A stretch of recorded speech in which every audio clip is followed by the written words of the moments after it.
Romania में अपनी पढ़ाई कर सकते हैं बिना ट्यूशन फ़ीस दिए और 31 मार्च 2024 से शेंगन जोन में भी आ रहा है। जर्मनी, फ्रांस, स्विट्ज़रलैंड जा सकते हैं। हेलो दोस्तों, मेरा नाम चंद्रशेखर है और इस समय मैं मौजूद हूँ रोमानिया के शहर ओराद्या में। आज के इस वीडियो में हम बात करने वाले हैं रोमानियन गवर्नमेंट की स्कॉलरशिप्स के बारे में। देखिए, इस समय रोमानियन गवर्नमेंट की स्कॉलरशिप निकली हुई है और आपको ये स्कॉलरशिप मिल जाती है तो आप रोमानिया में अपनी पढ़ाई कर सकते हैं बिना ट्यूशन फ़ीस दिए और आपको हर महीने एक छोटी सी पॉकेट मनी भी मिलेगी। आप इस स्कॉलरशिप के थ्रू बैचलर्स डिग्री कर सकते हैं, मास्टर्स कर सकते हैं और पीएचडी कर सकते हैं। रोमानिया यूरोपियन यूनियन का ऑलरेडी हिस्सा है और 31 मार्च 2024 से शेंगन जोन में भी आ रहा है। तो मैं कहूँगा कि आपको यहाँ पे पढ़ने के बहुत सारे फ़ायदे हैं। आपको एक्सपोज़र मिलेगा। आप फॉर एग्ज़ाम्पल कॉन्फ्रेंसेस अटेंड करने के लिए जर्मनी, फ्रांस, स्विट्ज़रलैंड जा सकते हैं।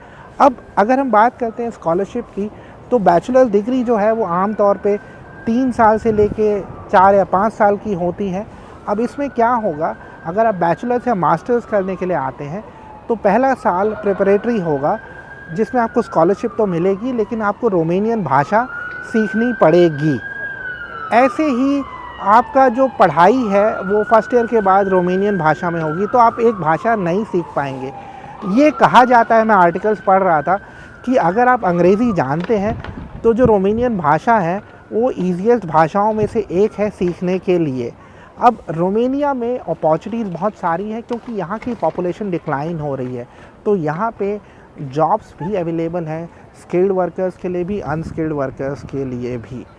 अब यहाँ पे एज अ स्टूडेंट आप लीगली 4 आवर्स एवरी डे काम कर सकते हैं और आपको काम मिल सकता है फॉर एग्ज़ाम्पल कॉल सेंटर्स में, आईटी कंपनीज़ में, हॉस्पिटैलिटी इंडस्ट्री में, फैक्ट्रीज़ में। तो ख़ुद को सपोर्ट करने की भी बहुत सारी अपॉर्चुनिटीज़ हैं एज अ स्टूडेंट यहाँ पे। अब अगर हम बात कर लेते हैं कि पीएचडी में कैसे होगा। पीएचडी में देखिए क्या है, रोमानियन लैंग्वेज का प्रिपरेटरी कोर्स नहीं होगा। आप सीधे बेसिकली इंग्लिश मीडियम से ही अपना पीएचडी कर सकते हैं। ज़रूरी ये है कि आपका जो पास्ट एकेडमिक रिकॉर्ड है वो अच्छा होना चाहिए। मैं कहूँगा कम से कम 60% होने चाहिए। वो भी कोई गारंटी नहीं है कि अगर आपके 60% है तो आपको स्कॉलरशिप मिल जाएगी, क्योंकि कंपटीशन जो रोमानियन स्कॉलरशिप के लिए है वो बढ़ता जा रहा है। मैं कहूँगा अच्छी अपॉर्चुनिटी है। लास्ट डेट 15 मार्च है। मैं आपको रिकमेंड करूँगा कि आपको अप्लाई करना चाहिए, क्योंकि ये आपके लिए बहुत अच्छी अपॉर्चुनिटी हो सकती है अपने स्टडी अब्रॉड के ड्रीम को पूरा करने की। अगर आपको हमारा असिस्टेंस चाहिए इसमें तो हम सर्विसेज प्रोवाइड कर सकते हैं।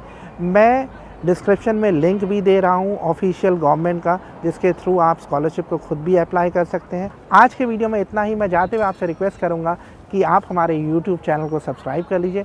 Thank you very much.